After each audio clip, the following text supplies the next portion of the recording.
Espérame que me faltó aquí.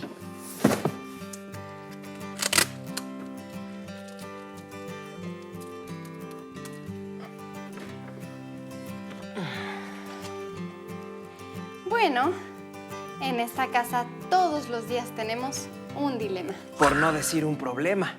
O una diferencia. O una discusión de esas absurdas. Cortesía de mi querido hermano menor, claro.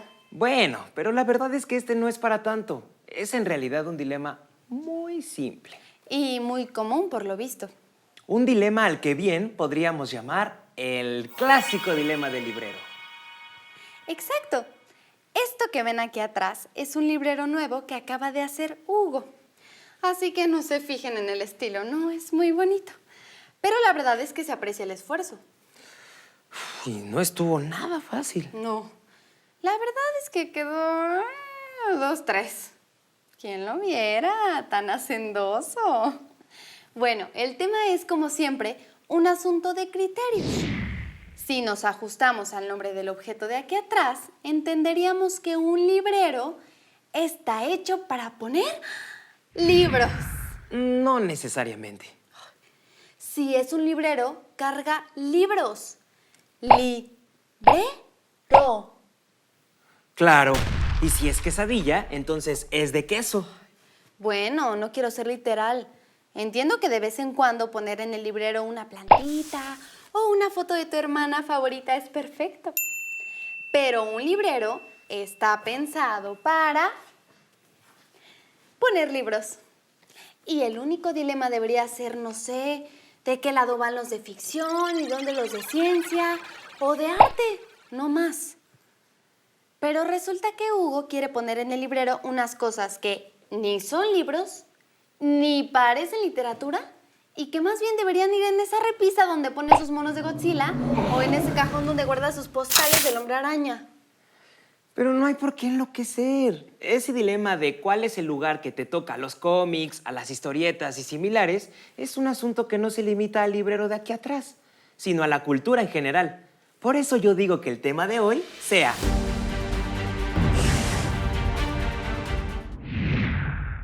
Oye, Vivi, ¿sabías que aunque el cómic en particular y la narrativa gráfica en general son parte fundamental de la cultura contemporánea, siempre parecen estar al margen de los estudios y los análisis que se hacen alrededor de los medios, la comunicación y el arte?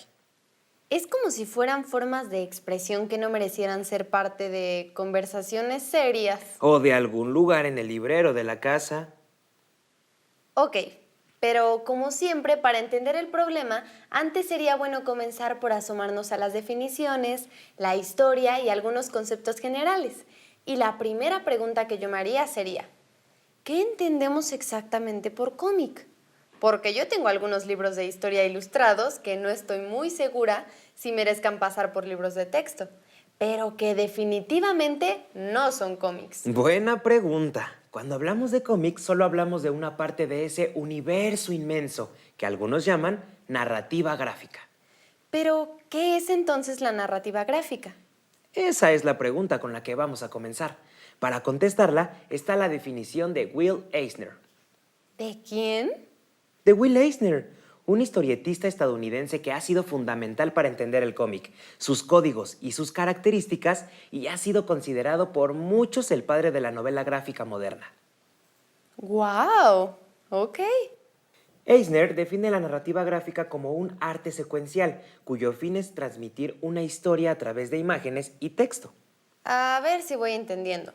Si lleva texto e imágenes, entonces es narrativa gráfica. No necesariamente. Esa enciclopedia del abuelo que está en tu caja tiene textos e imágenes, pero no cumple por completo con la definición de narrativa gráfica. Es cierto. Porque para eso también tendría que contar una historia. Como este libro de Moby Dick, que tiene algunas páginas ilustradas. Tampoco ese libro tiene algunas ilustraciones repartidas a lo largo de la novela. Sí hay una historia, pero está escrita. El fin de esas imágenes no es contar la historia, sino completamente acompañarla. Cuando Eisner se refiere a narrativa gráfica como un arte secuencial, es porque tanto imagen como texto, al mismo tiempo, van encargándose de contar esa historia. Ah, ya entiendo. Como Mafalda. Exacto, o como el Hombre Araña.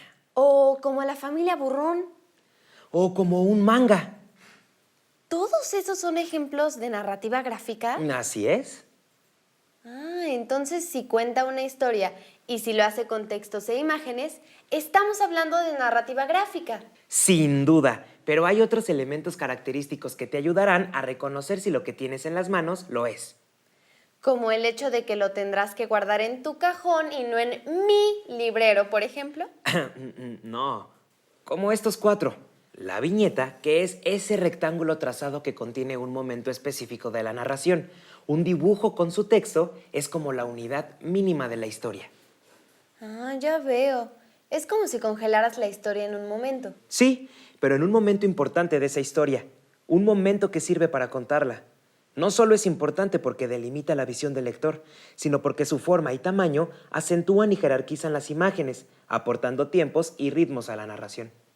También están los globos de diálogo. Son tal vez el elemento más característico del género de la narrativa gráfica. Si esto fuera cine, pues estaríamos escuchando al personaje decir lo suyo y ya. Pero a falta de audio, a alguien se le ocurrió dibujar ese globito saliendo de la boca del personaje y ¡dale! Uno de los inventos más grandes de nuestro tiempo. ¿Seguro? No me puedo imaginar la vida sin ellos. ¿A quién se le ocurrió esa genialidad? En un rato vamos a verlo, pero no todo lo que escuchamos en la vida son voces. También son sonidos de cosas cayendo, de bombas explotando, de lobos aullando, de Batman dándole sus cachetadas a Robin. A alguien se le ocurrió que esos sonidos podían ser dibujados. No podríamos imaginar la narrativa gráfica sin esos recursos. Oye, pero entonces la narrativa gráfica ha influido también en la forma en la que nos comunicamos así, en la calle, en las redes. Exacto. No podemos negar que el cómic y todas las formas de la narrativa gráfica son ya parte de nuestra forma de comunicarnos. Por eso creo que ese librero merece tener un lugar especial para... Ok, me estás convenciendo, pero sigue. Pues también está la ruta de la lectura dentro de una página, que es esa ruta que los ojos siguen para leer la secuencia de imágenes. En Occidente se le llama lectura en Z, porque comenzamos a leer desde arriba y nos desplazamos a la derecha. Y cuando terminamos, bajamos y seguimos leyendo en ese sentido, como si trazáramos una Z con los ojos. Espérame, eso no pasa en Japón, por ejemplo. No, el manga tiene otro sentido de lectura, pero al final es congruente con el sentido en el que ellos leen los textos. Pues todo muy claro. Solo hay una cosa que no entiendo en la definición de Eisner. ¿Cuál? ¿La puedes repetir? Seguro. Es un arte secuencial. Que cuenta una historia con imágenes y textos. Todo bien hasta ahí. ¿Pero arte? Bueno, para muchos lo es. Tanto que le llaman el noveno arte. Y por eso quieres poner tus revistas en mi librero. ¿Porque son arte? ¿Mi librero? Nuestro librero, pues. Pero, ¿tus cómics entre mis libros de arte? Ya sabes que definir el arte y acotarlo siempre será una discusión sin fin. Pero para mí, como para mucha gente, la narrativa gráfica debería ocupar un lugar importante en la vida.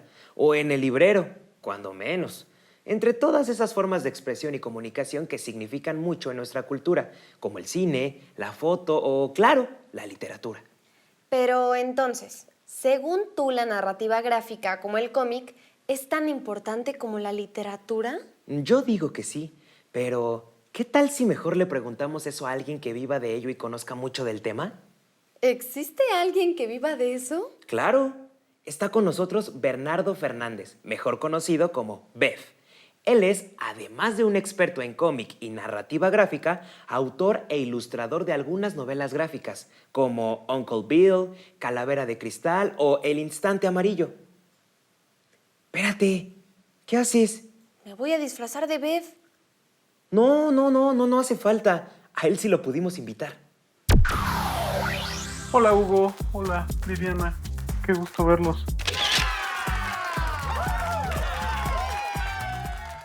¿Hay algún vínculo entre la literatura y la narrativa gráfica? La literatura es lo que sucede cuando a través de una elaboración, y esto puede ser una novela, un cuento, una obra de teatro, o sea, por elaboración me refiero a cualquier forma de contar historias, cuando a través de ella tú el autor le dice al lector, al observador, al espectador, ideas, le comunica ideas pertinentes sobre la complejidad de la existencia humana, entonces estamos haciendo literatura. Y esto significa que puede haber literatura en cualquier manera que tengamos de contar historias. La literatura se divide entre la narrativa, contar historias, y la lírica que es la poesía, y en la cual no me voy a meter porque no es mi oficio, pero el oficio que sí conozco muy bien es el de contar historias. Entonces, cuando tú contando historias en cualquiera de sus formatos logras tener esta comunicación o leyéndola, el autor te dice cosas importantes sobre qué difícil es la existencia humana, sobre lo compleja que es, entonces estamos haciendo literatura, de manera que sí, definitivamente hay algunos cómics, historietas, como esta combinación de las palabras e imágenes que pueden ser literatura cuando logran tener esa comunicación profunda con sus lectores. ¿La narrativa gráfica es una forma de arte? Arte y literatura las hemos convertido en palabras como muy solemnes y muy pesadas, las colocamos a lo alto de un pedestal de mármol ahí como lejos, cuando en realidad nos pertenecen a todos. Yo recuerdo Remy Bastien, que es un legendario editor aquí en México, que fue el que trajo a Marvel a México hace muchos años. Él decía que el arte era la calidad de la comunicación, y yo lo vincularía con lo que decía hace unos momentos. O sea, cuando tú estás comunicando estas historias o contando estas historias y logras tener esta profundidad, entonces estás haciendo arte. De manera que sí, yo no tengo ninguna duda. Hay historietas, hay cómics, hay formas de narrativa gráfica que pueden ser, sin duda, califican perfectamente para ser arte y desde luego literatura, tanto por el lado, porque además tienen lo mejor de los dos mundos, tanto la parte gráfica como la narrativa. La parte literaria es el único medio en el cual se conjuntan maravillosamente. Bueno, está el cine, desde luego, pero que aquí tiene esto precioso que es, generas una pieza, una obra plástica que al mismo tiempo tiene una secuencia temporal. Entonces sí, yo estoy convencido de que también la historieta puede ser una forma de arte. Creo que ya está más clara la cosa. Pero tienes que reconocer que es muy difícil tomar en serio una colección de revistas que se vende, haz de cuenta, en el puesto de la esquina o en un bazar. ¿No le pasa eso al cine? Podemos considerar al cine como una forma elevada de expresión, si pensamos en Bergman, en Fellini, pero también hay cine que está hecho solamente para entretener. Y no está mal. Lo que le pasa a la narrativa gráfica, como al cine, es que son medios que llegan a muchos públicos de manera masiva y a veces lo que es muy popular está un poco subestimado. No lo había visto así. Pero imagínate, el cine al inicio significó una forma de expresión que requería de cierta tecnología y no cualquiera podía acceder a él. Luego, claro, con el paso de los años, se popularizó, pero la narrativa gráfica nació en un contexto popular y de reproducción masiva. Pues, ¿cómo nació? Esa es la mejor pregunta del día. Y lleva un poco de historia, así que para contarla, vamos a ir viendo algunas páginas y postales de mi colección. Esa que tú crees que no merece espacio en nuestro librero. Esto que vemos aquí es lo que para muchos significa el nacimiento del cómic y, por lo tanto, de la narrativa gráfica. Es conocido como Yellow Kid por su aspecto amarillo, pero en realidad se llamaba El Callejón de Hogan y su autor es Richard Outcault. En esta publicación se aprecian algunos rasgos gráficos y narrativos de lo que más adelante se convertiría en el cómic como lo conocemos. Hasta el papel se ve viejo. Es el papel del periódico. El surgimiento de las viñetas y las tiras cómicas dominicales está íntimamente relacionado con el desarrollo de los periódicos. Luego vinieron las tiras cómicas, pequeñas historias narradas en una secuencia breve de viñetas. Y están las kid strips, un término en inglés que significa algo así como tiras de niños, y que se llamaban así porque en ellas los niños eran los protagonistas, como Little Nemo, tira creada por Winsor McCoy y estrenada por primera vez en 1905. ¿Solo niños? ¿Hombres? Siempre hasta que a Marge, una caricaturista estadounidense, se le ocurrió crear La Pequeña Lulú. Una respuesta un tanto feminista a esa oleada de temas de hombres. Entonces no todo en el cómic son superhéroes. Claro que no. Art Spiegelman es uno de los grandes artistas en la historia de la narrativa gráfica. Inició su carrera en eso que le llaman el cómic underground, que era una respuesta cultural a todos esos cómics de superhéroes en los años 60. Con Mouse, su principal obra podríamos decir que se inaugura el concepto de novela gráfica, ya que aunque la historia iba siendo publicada por entregas, al final conformaban una obra narrativa completa, con su principio y su fin.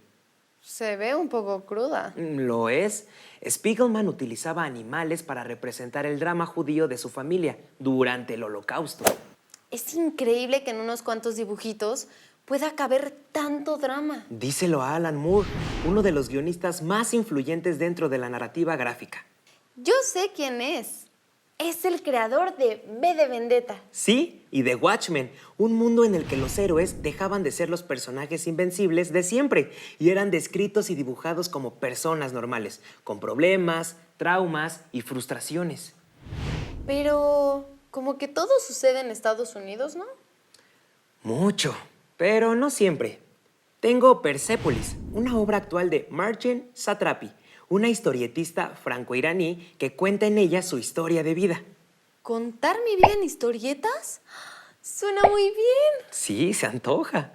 Como verás, la cultura de la narrativa gráfica no está alejada de la historia y de los momentos y cambios importantes de la sociedad y la cultura. Ese hecho es suficiente para darle un lugar importante. Sí, en el librero. Y en la historia. Pero ¿qué tal si para eso invitamos al maestro Miguel Ángel Gallo, licenciado en Ciencias Políticas y autor de más de 100 libros de historia, pero sobre todo, experto en la narrativa gráfica y su historia?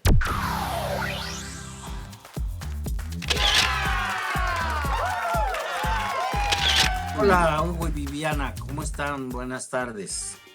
Hola, maestro.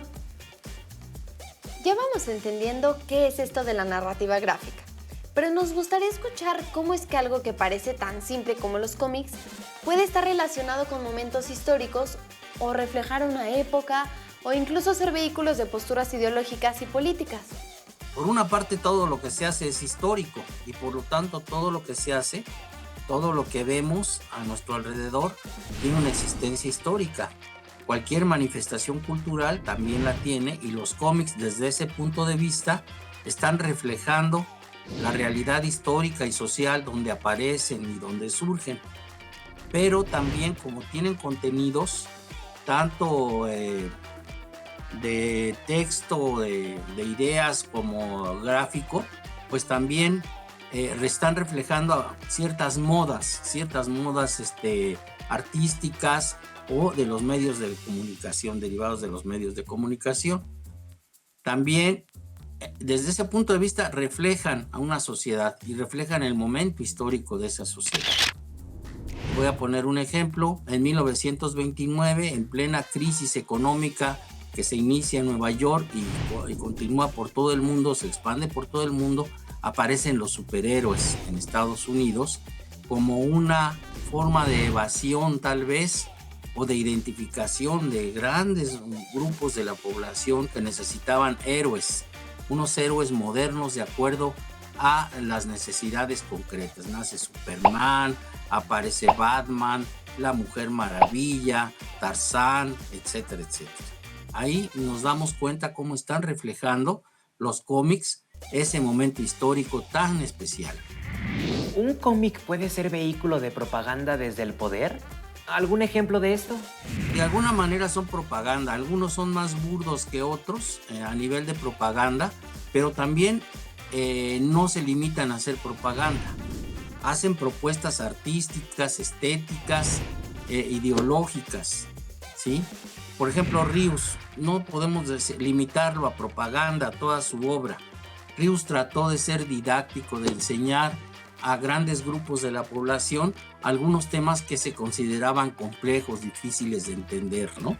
¿Puede la narrativa gráfica servirnos para transmitir, por ejemplo, conocimiento?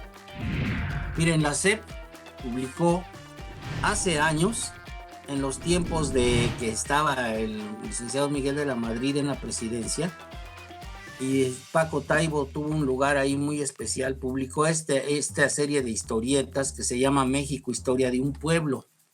Es una historia de México en cómics, precisamente. Aquí tenemos cómo, y hecho por equipos de historiadores, guionistas, ilustradores, etcétera, ¿sí? Entonces aquí nos damos cuenta cómo precisamente la propia Secretaría de Educación Pública en México utilizó este medio, ¿sí? Este no es el único ejemplo. Hay también una revista, una enciclopedia que se llamó Proteo, que eran 18 no sé cuántos tomos, que era una enciclopedia temática donde utilizaba el cómic como recurso principal. Eso significa que yo puedo utilizar la narrativa gráfica para compartir lo que sé, lo que pienso, lo que siento, porque es un formato que por su naturaleza puede llegar a mucha gente. Justo eso hace el maestro Gallo con sus libros de historia. O Rius. O un montón de autores que eligen en la gráfica un apoyo importantísimo para divulgar ideas. Pues sí se me antoja hacer algo así. Pues vas. ¿Cómo? Lo primero que necesitamos es una historia que contar. No tiene que ser una historia complicada. Puede ser un simple momento de la vida. Cualquier cosa que nos sirva como pretexto para divertirnos. Aquí hay una serie de ideas que te pueden servir si no se te ocurre una. No olvidemos esos elementos típicos de la narrativa gráfica, como la viñeta, el globo de diálogo o la onomatopeya, o todos esos rasgos característicos que encuentras en una historieta. Pero nunca he hecho un cómic. Siempre hay una primera vez. Pero si quieres antes, léete algunos cómics y observa la manera en la que los autores manejan las emociones, los tiempos, las pausas y la acción. ¡Guau! Pero ¿cómo empiezo? Traza primero tu historia en una hoja. Haz lo que los artistas llaman boceto. Imagina cómo contarás tu historia, qué textos y qué imágenes irán y cuál será su orden. Ok, ¿y luego lo paso en limpio? Exacto. No necesitas más que una hoja o un cuaderno y un plumón o un lápiz. Colores si quieres también. Recuerda que no se trata ahora de hacer una obra de arte, sino de reflexionar lo importante que es la narrativa gráfica y cuánto nos puede servir para contar cosas. Oye, pero no sé dibujar. No importa, puedes hacerlo con recortes o con fotos. ¿Sabes que también existe la fotonovela como una forma de narrativa gráfica? ¿Y también vamos a poner eso en el librero? No estoy seguro. Primero, tenemos que ver si cabe esto. Ay, oye, por lo menos me hubieras preguntado cuál quería. Bueno, pero gracias. Se agradece el esfuerzo.